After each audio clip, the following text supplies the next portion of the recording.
परिंदे को मंजिल मिलेगी यकीनन, ये फैले हुए उनके पर बोलते हैं। अक्सर वे लोग खामोश रहते हैं जमाने में जिनके हुनर बोलते हैं। इसलिए दोस्तों आप खामोशी से मेहनत करते जाइए, एक दिन सफलता आपके कदम चूमेगी। नमस्कार दोस्तों, मैं हूं गोपाल कुमार और आप सभी का स्वागत करता हूं आपके अपने YouTube चैनल सरकार यूनिक एक्ट पर। आई होप आप सभी अच्छे होंगे और घर पे मजे में होंगे। दोस्तों मेरे YouTube के नए वीडियो रिलेटेड अपडेट को जानने के लिए मेरे इंस्टाग्राम ID @सरकार01 को फॉलो कर लीजिए। इस पे मैं अपने नए वीडियो का अपडेट डालते रहता हूं कि नया वीडियो है कब आएगा, इसलिए आप जो है मेरे इस यूजर ID को इंस्टाग्राम पर फॉलो कर लीजिए @सरकार01। मेरे न्यू वीडियो का अपडेट आपको बहुत जल्दी पता चल जाएगा।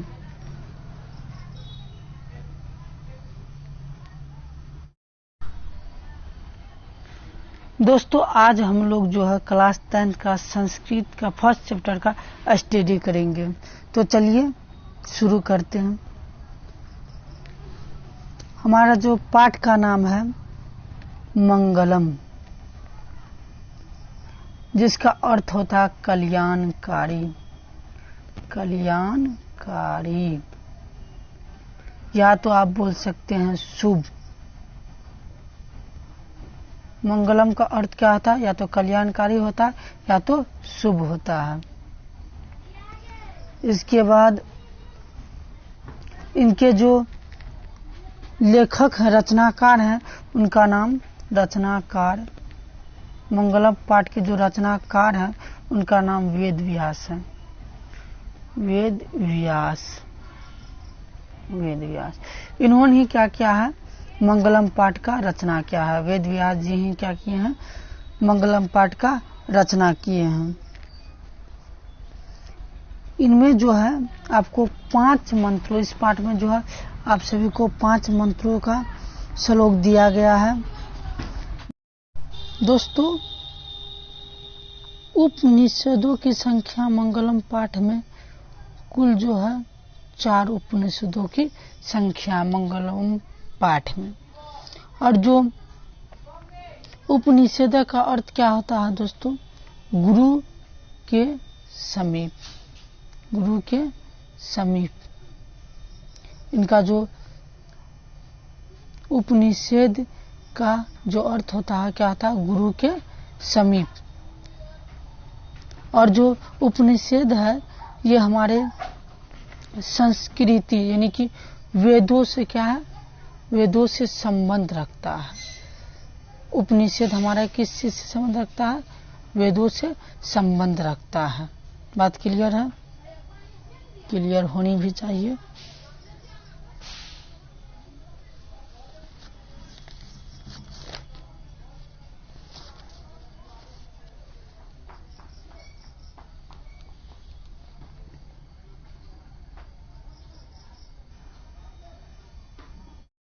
दोस्तों उपनिषदों की संख्या मंगलम पाठ में कुल जो है 4 उपनिषदों की संख्या मंगलम पाठ में। और जो उपनिषद का अर्थ क्या होता है दोस्तों? गुरु के समीप। गुरु के समीप इनका जो उपनिषद का जो अर्थ होता है क्या होता है? गुरु के समीप। और जो उपनिषद है ये हमारे संस्कृति यानी कि वेदों से क्या है? वेदों से संबंध रखता है। उपनिषद हमारा किस चीज से संबंध रखता है? वेदों से संबंध रखता है। बात क्लियर है? क्लियर होनी भी चाहिए। दोस्तों हमारे वेदों की संख्या जो होती है, वेदों की संख्या 4 होती है। वेदों की संख्या कितनी होती है? वेदों की संख्या 4 होती है। ठीक है। और जो उपनिषदों की संख्या होता है, उपनिषदों की संख्या वो होता है 108। हिंदू धर्म के लोग 108 लिखाते हैं, जो कि उपनिषदों की टोटल संख्या है। और इस मंगल पाठ में कितने दिए हुए हैं? 4। मंगल पाठ में उपनिषदों की संख्या 4 है और टोटल उपनिषदों की संख्या 108 होती है। ठीक है, हम लोग जो जितनी बेसिक जानकारी थी उनकी अध्ययन कर लिए। एक बार हम फिर से रिपीट कर देते हैं। ये जो हम पाठ पढ़ रहे हैं इनका क्या नाम है? मंगलम। ये कहाँ से संकलित है? तो उपनिषदों से संकलित है। टोटल उपनिषदों की संख्या 108 होती है और इस मंगलम पाठ में जो उपनिषदों की संख्या कितनी है? 4 है। ये तो बता दिया। और वेद जो है ये भी 4 होते हैं, ये आपको पता ही होंगे। और उपनिषदों की अर्थ क्या होता है? गुरु के समीप, जो कि हमारे वेदों से क्या है? संकलित है। क्लियर है? दुकान पे। अब हम लोग क्या करते हैं? पाठ का अर्थ जान लेते हैं। पहले सबसे पहले मंगलम का अर्थ मैंने क्या बताया था आप सभी को? कल्याणकारी। क्या? कल्याणकारी या तो शुभ। कल्याणकारी या तो शुभ किसका अर्थ है? ये जो है मंगलम का अर्थ है।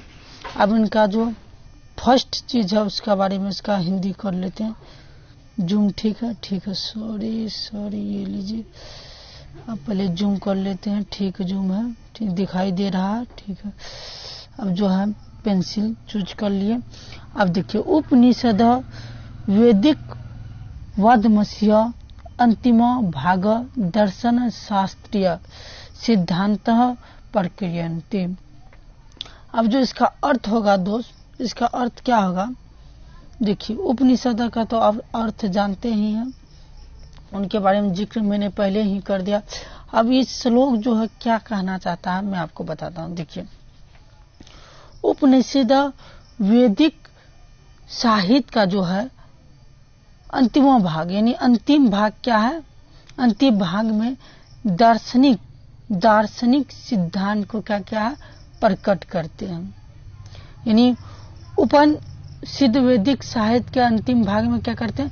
दार्शनिक सिद्धांत को प्रकट करते हैं। बात क्लियर है? अब हमारा दूसरा लाइन जो है, दूसरा लाइन क्या कहता है? देखिए ध्यान से, जूम जो है ठीक है, कलर फिर से लेते हैं। सर्वतः परम पुरुषय परमात्मन महिमा प्रधानमता गए थे। इसका अर्थ स्पष्ट है, जो सब जगह श्रेष्ठ पुरुष परमात्मा की महिमा का क्या होता? महिमा का प्रधान, महिमा का क्या? देखिए हाईलाइट कर देते हैं फिर से हम। महिमा का प्रधान रूप से क्या करता है? गायन हुआ है। प्रधान रूप से क्या हुआ? गायन हुआ। किस चीज का? तो महिमा का। बात क्लियर है? ये लाइन आपको समझ में आ रही? अब दूसरा लाइन देखते हैं क्या है। तेन परमात्मा जगत वर्तमान शांति चास्ती। इसका अर्थ क्या हुआ दोस्तों? इसका अर्थ हुआ क्या? उसी परमात्मा से क्या होता है? सारा संसार परिपूर्ण होता है। सारा जगत यानी सारा संसार क्या होता है? परिपूर्ण होता है। और अनु कहाँ गया? यहाँ देख सकते हैं, आपको हेडलाइट कर देता हूं मैं। मुनासित यानी अनुशासित है। क्या बोले हम? उसी परमात्मा से सारा संसार क्या है? परिपूर्ण है और अनुशासित है। ये आपको समझ में आ गया इतना? अब मैं जो है आपको दूसरा लाइन समझाता हूं।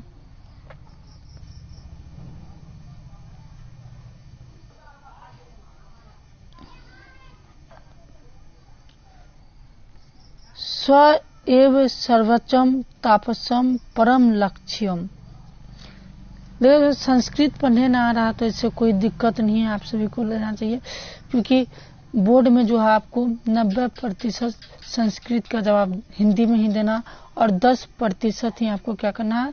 आंसर संस्कृत में लिखना है। इसीलिए आपको घबराना नहीं है। ठीक है, अब आते हैं पॉइंट पर। क्या कर रहा? स एव सर्वोच्चम तापसम परम लक्ष्यम।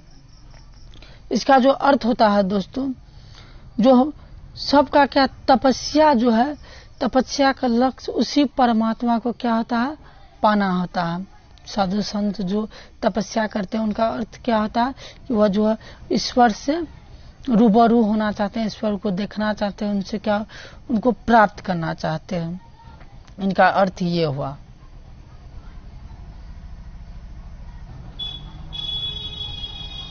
अब आगे देखते हैं। आसीन पाठे परम प्रात्मे उपनिषद पादात्मक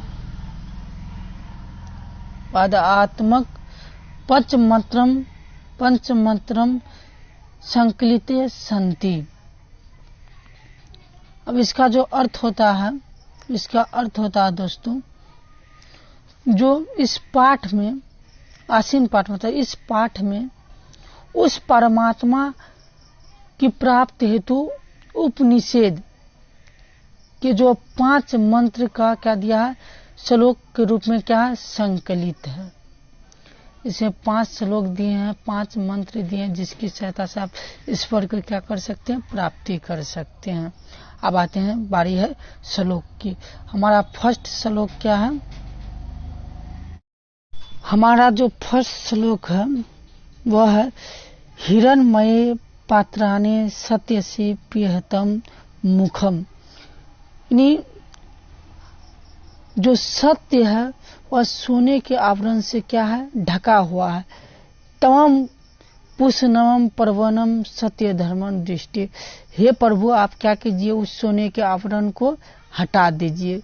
इस पूरा श्लोक का कहने का अर्थ क्या हुआ, हे प्रभु, सत्य का मुख जो है सोने जैसा आवरण से क्या है, ढका हुआ है। सत्य धर्म की प्राप्ति के लिए उस आवरण को आप क्या कर दीजिए, हटा दीजिए। ये हमारा जो पहला श्लोक का क्या था, अर्थ था। अब जो पहला श्लोक है ये जो है किस उपनिषद का है, तो यह है ईशावास्य उपनिषद से लिया गया है। तो पूछेगा ये हिरण्मय पात्राण जो श्लोक है ये किस उपनिषद से लिया गया है, तो आपको क्या लिखना है, ईशावास्य उपनिषद से। क्लियर है। अब हम अपना दूसरा लाइन पर आते हैं। हमारा जो दूसरा श्लोक है, अनोरणीय महतो महीने, सूक्ष्म से सूक्ष्म और महान से महान, आत्मसीय आत्मा जनोत्र ही ये जंतु के हृदय रूपी गुफायम यानी गुफा में क्या करता है, निवास करता है। तत्व करते पश्यंतु, और ये क्या है लिखा हुआ, वितोषको, यानी कि जो विद्वान लोग हैं वह क्या करते हैं, वे लोग जो है बहुत ही शोक रहित से धातु प्रसाद न महीन मनता हम, वह किस चीज को प्राप्त करते हैं, वे जो है विद्वान शोक रहित होकर उस श्रेष्ठ परमात्मा को क्या करते हैं, देखते हैं, उनको प्राप्त करते हैं। इस जो हमारा दूसरा श्लोक है इसका जो अर्थ है, मनुष्य के हृदय रूपी गुफा में अणु से भी छोटा और महान से भी महान आत्मा विद्वान है। विद्वान शोक रहित होकर उस श्रेष्ठ परमात्मा को क्या करता है, देखता है। अभी पूछ सकता है दोस्तों, ये जो हमारा दूसरा श्लोक है इसमें कौन सा उपनिषद है, तो कंठम उपनिषद है। कौन सा निषेध है, कंठम उपनिषद है। अब हम अपना तीसरा श्लोक की ओर बढ़ते हैं दोस्तों, जो बहुत ही इजी है। सत्य में जयते नरोत्तम, सत्य में जयते का अर्थ सत्य की जीत और जो है हार की नहीं। सत्य की जीत होती है और हार का नहीं। सत्येन पंथा वितो देवानन, कहने के सत्य से ही क्या होता है, देवलोक को रास्ता का क्या करा जा सकता है, प्राप्त किया जा सकता है। झूठ से हम लोग देव का रास्ता यानी देवलोक का रास्ता क्या नहीं कर सकते, प्राप्त नहीं कर सकते हैं। जनो कर्मण्यो हप्त कमा, यत्र तत्र सत्य से परिनिहादम। ये हमारा तीसरा श्लोक का जो अर्थ हुआ दोस्तों, सत्य की जीत होती है, झूठ की नहीं, झूठ की नहीं। सच से ही क्या हो सकता है, देवयानी देव लोक का जो है रास्ता प्राप्त होता है। जो ऋषि लोग होते हैं वे क्या करते हैं, देवलोक को रास्ता प्राप्त करने के लिए जो है सत्य को प्राप्त करते हैं। वह किस चीज को प्राप्त करते हैं, सत्य को प्राप्त करते हैं। और जो कि जहाँ सत्य का क्या है, भंडार है, जहाँ का है सत्य का भंडार है। ठीक है, क्लियर है। और जो ये श्लोक जो है उपनिषद, किस उपनिषद से लिया गया है, तो आप सभी स्पष्ट स्क्रीन पर देख सकते हैं, मुंडक उपनिषद से लिया गया है। किस चीज से, मुंडक उपनिषद से लिया गया है। क्लियर है। अब हम अपना चौथा श्लोक की ओर, तीसरा श्लोक, हम जो अपना तीसरा श्लोक की ओर बढ़ते हैं। चौथा ना होगा जी, काउंटिंग कर लेते हैं। फर्स्ट श्लोक, सेकंड श्लोक, थर्ड श्लोक जी। अब जो है हमारा फोर्थ श्लोक क्या है, उनके बारे में जानते हैं। यथा नंदा संयदे मानो समुद्रे, यानी कि नदी जो है समुद्र से मिलती है। अस्तमे गच्छन्ति नाम रूपी विहार, अपने नाम और रूप को छोड़कर समुद्र से क्या करती है, नदी मिल जाती है। तथा विद्यमान रूपी विमुक्त परत्वा पुरुष मुति पति दिव्यम। इसका जो अर्थ हुआ दोस्तों, इसका अर्थ होता है, इसका जो दोस्तों अर्थ क्या होगा, इसका अर्थ मैं आपको बता देता हूं। जो जिस प्रकार जो दोस्तों नदी बहती हुई क्या करता, अपना नाम और रूप को त्याग कर समुद्र में क्या हो जाती है, मिल जाती है। उसी प्रकार से जो विद्वान अपने नाम और रूप को त्याग कर परम पिता के परमेश्वर को क्या कर लेते हैं, प्राप्त कर लेते हैं, प्राप्ति कर लेते हैं। ये श्लोक का मतलब समझ गया। और जो ये इसका जो इस श्लोक का किस उपनिषद से लिया गया, तो मुंडक, किससे लिया गया, तो मुंडक से। अब जो हम अपना 5वां श्लोक की ओर बढ़ते हैं, जो कि बहुत ज्यादा इम्पोर्टेंट भी है। वेदमते पुरुष महानतम, मुझे ही क्या मानो, महान पुरुष, यानी परमात्मा मानो, परमात्मा जानो, परमात्मा जानो। ठीक है। आत्मनिर्भर तब से परास्त, जो प्रकाश स्वरूप में अंधेरे के क्या है, आगे हैं, अंधेरे के आगे हैं। तम में विदमत्वा मृत्यु जंती, उसी को जानकर मृत्यु का क्या किया जा सकता, प्राप्त किया जा सकता। किसको, तो मृत्यु को। नन्य पंथा विदोजन, इसके अलावा दूसरा कोई मार्ग नहीं है। अर्थात हम कह सकते हैं आत्मज्ञान के बिना मोक्ष की प्राप्ति संभव नहीं है। किसके बिना, तो आत्मज्ञान के बिना मोक्ष क्या है, संभव नहीं है। इसीलिए आत्मज्ञान क्या है, होना जरूरी है। ये जो है संस्कृत के 500 श्लोक जो है खत्म हो गया, जिनका अर्थ बहुत ही मैंने बारीकी से आप सभी को बता दिया। अब जो है मैं कुछ क्वेश्चन आप सभी से पूछ लेता हूं रिवाइजिंग के लिए।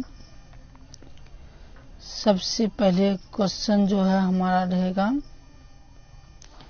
पहला क्वेश्चन मैं आपसे पूछने जा रहा हूं, वेदों की संख्या कितनी होती है, तो 4। उपनिषदों की कुल संख्या 108 होती है। और ये मंगलम पाठ में उपनिषदों की संख्या कितनी थी, 4 थी। Very good. आपको उत्तर देना है इसी प्रकार से। अब जो हमको बताइए, सत्य का जो मुख किसके जैसा था, सोना के जैसे था। किससे ढका था, सोने का आवरण से ढका हुआ था। ये आपको पता होगा। इसको हम लोग भगवान से क्या कर रहे हैं, विनती कर रहे हैं कि इस सोने का आवरण को क्या कर दीजिए, आप हटा दीजिए, ताकि हम भी सत्य और धर्म को क्या कर सके, जान सके। अच्छा, मनुष्य का हृदय रूपी गुफा में कौन निवास करता है? आत्मा निवास करता है, जो कि सूक्ष्म, छोटा से भी छोटा और महान से भी क्या है? महान है। और दूसरा सवाल हमारा, अगला सवाल हमारा देखिए, शोक रहित होकर जो है विद्वान क्या करते हैं? शोक रहित होकर विद्वान क्या करते हैं? परमात्मा को क्या करते हैं? देखते हैं। परमात्मा को क्या करते हैं? देखते हैं। ठीक है। अब बताइए, सत्य की क्या होती है? जीत होती है। और किसकी जीत नहीं होती है? तो झूठ की जीत नहीं होती है। ठीक है। किस रास्ता पर चल के जो हम देवलोक को प्राप्त कर सकते हैं? तो सत्य के रास्ता पर चल के हम लोग क्या कर सकते हैं? देवलोक के रास्ता को प्राप्ति कर सकते हैं। ऋषि लोग देवलोक को प्राप्त करने के लिए क्या करते हैं? वे लोग भी सत्य के मार्ग पे चलते हैं। सत्य के मार्ग पे चलते हैं। ठीक है। हमारा अगला सवाल है, नदी जो है किस चीज को त्याग कर समुद्र में, नदी किस चीज को त्याग कर जो है समुद्र में मिल जाती है? तो अपना नाम और रूप को छोड़कर। विद्वान लोग भी परम पिता परमेश्वर को के प्राप्ति के लिए अपना नाम और रूप को त्याग कर उनके प्रति क्या हो जाते हैं? जागरूक हो जाते हैं। ठीक है। ये आप लोग को बहुत अच्छा से समझ में आ गया होगा। मुझे आशा है कि आप लोगों को पाठ का, श्लोक का अर्थ समझ गए होंगे। आज के लिए बस इतना ही।